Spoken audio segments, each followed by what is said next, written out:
Hello दोस्तों, स्वागत है आज की इस वीडियो में। दोस्तों आज की इस वीडियो में बताने वाला हूँ कि स्टेट बैंक यानी कि SBI का अकाउंट ओपनिंग फॉर्म कैसे भरेंगे। तो दोस्तों आप इस वीडियो को पूरा ज़रूर देखें। आज की इस वीडियो में स्टेप बाय स्टेप इस फॉर्म को हम भर के बताने वाला कैसे भरना है। तो चलिए आज की इस वीडियो को शुरू करते हैं और सीखते हैं। दोस्तों इस फॉर्म को भरने से पहले आपको बता दूँ कि इस फॉर्म में आप जो भी डिटेल अपना फिल करते हैं वो इंग्लिश के बड़े ही अक्षर में भरें। तो दोस्तों इस फॉर्म को भरने के लिए सबसे पहले यहाँ पे ऊपर आ जाना है और यहाँ पे अपना डेट लिख देना है। दोस्तों याद रखें यहाँ पे वही डेट लिखें जिस डेट को आप इस फॉर्म को बैंक में जमा करते हैं। और डेट लिखने के बाद इस साइड आ जाना है, यहाँ पे है ब्रांच नेम। तो दोस्तों इस बॉक्स में आपको अपना ब्रांच नाम लिख लेना है। अगर आपको पता है तो आप लिख लेना है, नहीं तो आप बैंक के किसी भी कर्मचारी से पूछ के लिख सकते हैं। यहाँ पे है ब्रांच कोड, तो दोस्तों आपको ब्रांच कोड लिख लेना है। अगर आपको पता है तो लिख लेना है, नहीं तो आप इसे खाली भी छोड़ सकते हैं। और उसके बाद नीचे आ जाना है, यहाँ पे है कस्टमर ID और अकाउंट नंबर। दोस्तों जैसे कि आप एक नया खाता खुलाते हैं तो आपको कस्टमर ID और अकाउंट नंबर नहीं लिखना है, इसे खाली छोड़ देना है। और उसके बाद इस साइड आ जाना है, यहाँ पे है एप्लीकेशन टाइप। तो दोस्तों एप्लीकेशन टाइप में आपको न्यू में टिक कर लेना है। और उसके बाद नीचे आ जाना है। उसके बाद यहाँ पे आपको देखने को मिल जाएगा अकाउंट टाइप। तो अगर आप एक नॉर्मल सेविंग अकाउंट खुलाना चाहते हैं तो यहाँ पे नॉर्मल में टिक कर देना है। अगर आप 18 वर्ष से कम है तो आपको माइनर में टिक करना है। याद रखें आप अपने अकॉर्डिंग यहाँ पे टिक कर लेना है। और उसके बाद नीचे आ जाना है, यहाँ पे आपको देखने को मिल जाएगा पर्सनल डिटेल में 1 नंबर में है नेम। तो दोस्तों यहाँ पे अपना नाम लिख लेना है, फर्स्ट नेम, मिडिल नेम और थर्ड नेम करके। नाम लिखते समय याद रखें आप एक बॉक्स को छोड़ के आपको अपना सरनेम लिख लेना है। और उसके बाद नीचे आ जाना है, यहाँ पे है डेट ऑफ बर्थ यानी कि अपना जन्म तिथि लिख लेना है फुल। पहले अपना डेट, उसके बाद मंथ और उसके बाद ईयर लिख लेना है। और उसके बाद इस साइड आ जाना है, यहाँ पे 3 नंबर में है जेंडर यानी कि अगर आप मेल है या फीमेल आप अपने अकॉर्डिंग यहाँ पर देख करके टिक कर लेना है। इतना टिक करने के बाद नीचे आ जाना है, यहाँ पे है मैरिड स्टेटस। अगर आप शादीशुदा है तो मैरिड में टिक कर लेना है। अगर आप शादीशुदा नहीं है तो अनमेरिड में टिक कर लेना है, यहाँ पे देख करके। और उसके बाद यहाँ पे 6 नंबर है नेम ऑफ प्लीज टिक 1 यानी कि आप अपने अकाउंट के अंदर अपने माता और पिता का डिटेल फिल करना होता है। तो अगर आप अपना माता का नाम देते हैं तो इसमें मदर में टिक कर लेना है। अगर आप पिता का नाम देते हैं तो आपको फादर में टिक कर लेना है। और उसके बाद यहाँ पे 3 नंबर में है स्पाउस नेम। अगर आप शादीशुदा है तो अपना पति या पत्नी का नाम दे सकते हैं। तो इसमें अपना पिता का या माता का या अपने पत्नी का या पति का नाम यहाँ पे दे देना है। और उसके बाद नीचे आ जाना है, यहाँ पे है name of guardian in case of minor. अगर आप 18 वर्ष से कम हैं तो इसमें आपका अपने गार्जियन का नाम लिखना होता है। अगर आप एक नॉर्मल सेविंग अकाउंट खुलाना चाहते हैं और आपका उम्र 18 वर्ष से ऊपर का है यानी कि 18 वर्ष से ज़्यादा है तो आपको इसमें कुछ नहीं फिल करना है। उसके बाद नीचे आ जाना है,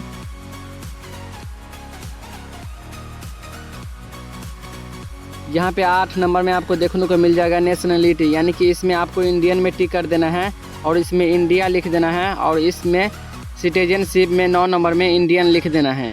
इतना कुछ लिखने के बाद नीचे आ जाना है,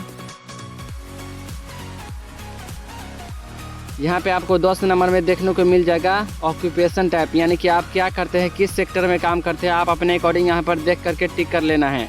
अगर आप प्राइवेट सेक्टर में काम करते हैं तो इसमें टिक कर लेना है। अगर आप सरकारी सेक्टर में काम करते हैं तो इसमें टिक कर लेना है। अगर आप सरकारी सेक्टर में काम नहीं करते हैं तो उसके नीचे आपको देखने को मिल जाएगा बहुत सारे ऑप्शन, उसमें से देख करके टिक कर लेना है। अगर आप बिजनेस करते हैं तो आप किस टाइप के बिजनेस करते हैं यहाँ पे आपको देख कर टिक कर लेना है। जैसे कि मैं एक स्टूडेंट हूँ तो मैं यहाँ पे स्टूडेंट में टिक कर लिया हूँ। अगर आप एक हाउस वाइफ है तो यहाँ पे हाउस वाइफ में टिक कर लेना है। उसके बाद 11 नंबर में है ऑर्गेनाइजेशन नेम यानी कि अगर आपका कोई बिजनेस व्यवसाय है तो आपको यहाँ पे डिटेल फिल करना है, नहीं तो आप इसे खाली भी छोड़ सकते हैं। और उसके बाद नीचे आ जाना है, यहाँ पे 12 नंबर में एनुअल इनकम यानी कि आपका सालाना इनकम कितना है इसमें आपको फिल कर देना है अपने अकॉर्डिंग। और उसके बाद नीचे आ जाना है, यहाँ पे 14 नंबर में है सोर्स ऑफ इनकम यानी कि आप किस सोर्स से आप इनकम करते हैं यानी कि पैसा कमाते हैं, सैलरी से या बिजनेस से। आप अपने अकॉर्डिंग यहाँ पर देख करके टिक कर लेना है। और उसके बाद यहाँ पे 13 नंबर में नेटवर्थ। अगर आप चाहे तो अपना नेटवर्थ लिख सकते हैं, नहीं तो आप इसे खाली भी छोड़ सकते हैं। और उसके बाद नीचे आ जाना है, यहाँ पे 15 नंबर में है रिलीजन यानी कि आप किस धर्म से बिलोंग करते हैं, हिंदू, मुस्लिम, सिख, ईसाई। आपको देख करके किसी एक में टिक कर लेना है। आप अपने अकॉर्डिंग यहाँ पे टिक कर सकते हैं। और उसके बाद नीचे आ जाना है, यहाँ पे है कैटेगरी यानी कि आप किस श्रेणी के अंदर आते हैं, जनरल, OBC, EBC। तो आपको यहाँ पर देख करके टिक कर लेना है। इतना टिक करने के बाद नीचे आ जाना है। यहाँ पे है पर्सन विथ डिसेबिलिटी, अगर आप विकलांग हैं या आपके हाथ पाँव से कोई दिक्कत है तो यहाँ पे यस में टिक कर लेना है। अगर आपको कोई दिक्कत नहीं तो यहाँ पे नो में टिक कर लेना है। उसके बाद यहाँ पे आपको 18 नंबर में देखने को मिल जाएगा एजुकेशन क्वालिफिकेशन, यानी कि आप कितना पढ़े लिखे हैं तो आप यहाँ पे देख करके अपने अकॉर्डिंग टिक कर लेना है। अगर आप पढ़े लिखे नहीं हैं तो यहाँ पे आपको देखने को मिल जाएगा इलिटरेट का ऑप्शन, यहाँ पे आपको टिक कर सकते हैं। इतना कुछ भरने के बाद नीचे आ जाना है। यहाँ पे आपको यस में टिक कर देना है और उसके बाद नीचे आ जाना है। यहाँ पे अपना पैन कार्ड नंबर दे देना है। दोस्तों अगर आपके पास पैन कार्ड नहीं तो आपको फॉर्म नंबर 60 भर के जमा करना होगा। इस वीडियो के डिस्क्रिप्शन में वीडियो का लिंक डाल दूंगा कि फॉर्म नंबर 60 कैसे भरते हैं, तो आप वहां से देख करके भर सकते हैं। तो दोस्तों इसके बाद नीचे आ जाना है। यहाँ पे है कॉन्टैक्ट डिटेल, यहाँ पे अपना मोबाइल नंबर कंट्री कोड दे करके 91+91 करके अपना कंट्री कोड लिख देना है और उसके बाद इस साइड अपना एक ईमेल आईडी, चालू ईमेल आईडी लिख देना है। और उसके बाद नीचे आ जाना है। यहाँ पे है प्रूफ ऑफ डिटेल, यानी कि आप अपने अकाउंट खुलाने में कौन से डॉक्यूमेंट लगाते हैं तो आप अपने अनुसार यहाँ पर देख करके टिक कर लेना है। जैसे कि मैं आधार कार्ड लगा रहा हूँ तो मैं यहाँ पे आधार कार्ड में टिक कर लिया हूँ। और उसके बाद नीचे आ जाना है। यहाँ पे आपको देखने को मिल जाएगा डॉक्यूमेंट नंबर, तो अगर आप आधार कार्ड लगाते हैं तो यहाँ पे आधार नंबर इस बॉक्स में आपको फिल कर देना है। यहाँ पे आपको देखने को मिल जाएगा इशू बाय, तो इशू बाय में आपको अगर आप आधार कार्ड लगाते हैं तो UIDAI लिख देना है। उसके बाद यहाँ पे इशू डेट और एक्सपायर डेट, इसमें आपको कुछ नहीं लिखना है, इसे खाली ही छोड़ देना है। अगर आप पासपोर्ट लगाते हैं तो आपको लिखना होता है इशू डेट और एक्सपायर डेट। और उसके बाद नीचे आ जाना है। इसमें भी आपको कुछ नहीं भरना है। उसके बाद नीचे आ जाना है डी में एड्रेस डिटेल में आपको यहाँ पे करेंट एड्रेस में टिक कर देना है और उसके बाद रेसिडेंशियल में टिक कर लेना है। और उसके बाद यहाँ पे अपना पूरा करेंट एड्रेस आप अपने आधार कार्ड के अकॉर्डिंग यहाँ पे फिल कर देना है। अगर आप गांव से है तो यहाँ पे अपना गांव का नाम लिख लेना है। अगर आप शहर से है तो अपना शहर का नाम लिख लेना है। उसके बाद स्टेट का नाम लिख करके डिस्ट्रिक्ट और पिन कोड दे करके अपना कंट्री का नाम लिख लेना है। उसके बाद नीचे आ जाना है। अगर आपका करेंट एड्रेस और रेसिडेंस एड्रेस दोनों सेम है तो यहाँ पे सेम एज में टिक कर लेना है और रेसिडेंशियल में टिक करके इसे खाली ही छोड़ देना है, इसमें कुछ नहीं भरना होता है।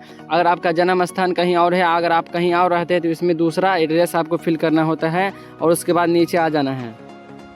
इस बॉक्स में एक अपना पासपोर्ट साइज फ़ोटो चिपका करके इसमें एक सिग्नेचर कर लेना है और यहाँ पे प्लेस का नाम लिख देना है जहाँ से आप इस फॉर्म को भरते हैं। और इसमें डेट लिख देना है, जिस डेट को आप फॉर्म को बैंक में जमा करते हैं। उसके बाद यहाँ पे आपको देखने को मिल जाएगा फॉर ऑफिस यूज, तो इसमें आपको कुछ नहीं लिखना है। और उसके बाद नीचे आ जाना है।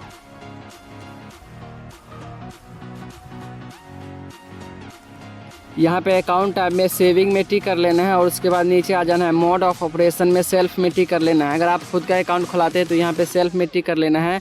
और उसके बाद नीचे आ जाना है।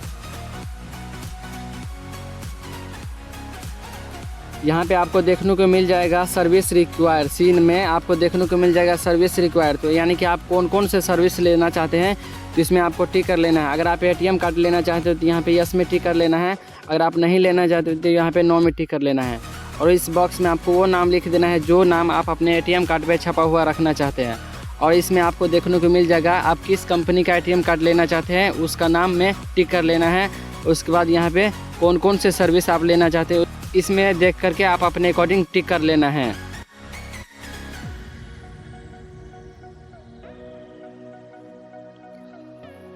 अगर आप फिक्स डिपॉजिट कराते हैं तो इसमें आपको कुछ डिटेल फिल करना होता है, नहीं तो आप इसे खाली भी छोड़ सकते हैं। और उसके बाद नीचे आ जाना है। इतना कुछ भरने के बाद इस पेज में आ जाना है। यहाँ पे आपको देखने को मिल जाएगा कुछ नॉमिनी का डिटेल फिल करना होता है। तो दोस्तों आपको सिंपली इसमें पहले अपना नाम लिख लेना है और नाम लिखने के बाद इस साइड नीचे आ जाना है। यहाँ पे आपको देखने को मिल जाएगा अगर आप अपने नॉमिनी का नाम पासबुक में प्रिंटेड रखना चाहते हैं तो यहाँ पे यस में टिक कर लेना है। अगर आप नहीं रखना चाहते हैं तो इसे खाली ही छोड़ देना है। और उसके बाद नीचे आ जाना है। यहाँ पे नेम में अपना नॉमिनी का नाम लिख लेना है जिसे आप नॉमिनी रखना चाहते हैं। और उसके बाद नॉमिनी का एड्रेस नीचे लिख देना है। और उसके बाद यहाँ पे नॉमिनी का मोबाइल नंबर इस बॉक्स में आपको लिख लेना है।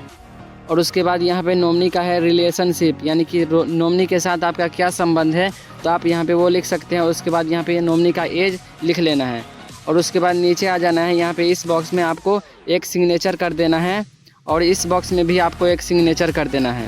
दोस्तों अगर आप सिग्नेचर नहीं करते हैं तो यहाँ पे अपना थंब यानी कि अंगूठा का निशान लगा देना है और उसके बाद नीचे आ जाना है। यहाँ पे आपको देखने को मिल जाएगा signature of the first witness और यहाँ पे signature of the second witness, यानी कि इसका मतलब ये है कि अगर आप सिग्नेचर नहीं करते हैं तो यहाँ पे दो गवाह के तौर पे यहाँ पे डिटेल फिल करना है आपको। आप जिसे अपना गवाह रखना चाहते हैं तो यहाँ पे उसका नाम लिख के एड्रेस लिख लेना है और उसके बाद यहाँ पे एक सिग्नेचर करा लेना है। यहाँ पे भी नाम लिख के एड्रेस लिख लेना है और यहाँ पे एक सिग्नेचर करा लेना है। अगर आप नॉमिनी अपने अकाउंट के अंदर नहीं रखते तो यहाँ पे आपको यस में टिक करने हैं, नहीं तो आप इसे वैसा ही छोड़ देना है। उसके बाद नीचे आ जाना है। यहाँ पे आपको प्लेस का नाम लिख लेना है और प्लेस का नाम लिखने के बाद यहाँ पे डेट लिख देना है और इसमें सिग्नेचर करके नीचे आ जाना है।